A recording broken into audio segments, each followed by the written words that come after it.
56 yaşında Mahzuma diýäniň gyýdy Zeynep bitin musulmanlaryň enesi şoň menen izdivaç edýär peýgamberimiz.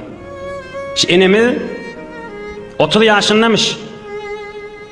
Öňçe adam sewamış Tufayl diýen adam ol onu talak berýär.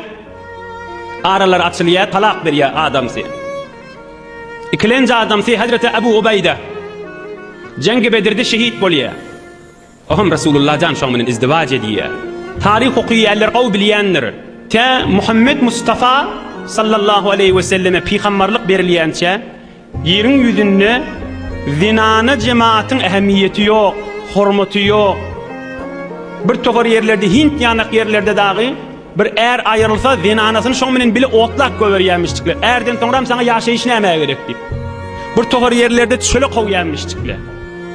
Bir togar yerlerde näçe aýlap, näçe ulap zindana sal goýýanmışdyklar. Ay eriňe aýryly sen zejirler çek diýip. Fakat Allah'ın buyruğuna pek İslam'da Resulullah can gelip bunu verin. Odal bir adamsa talak beripdir. Sonra adamsa ayrılıptır. Sahabalarının birini takmandır. Öyle izdivac etipdir Resulullah can. Aya Müslüman denanalar, aya imanlı kalbini Allah'a imanı var denanalar. Şundan katı der salmellamayı. Ey bir pek İslam ne kadar denanağa hormat koyuya. Yerin güdünü hiçbir ahadi denanağa hormat koymayan zamanını deyip der salmalı demayı.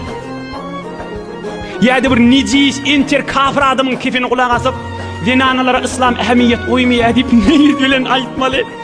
Näme jogap berjek kamşylada kıyamatda Allah Taala?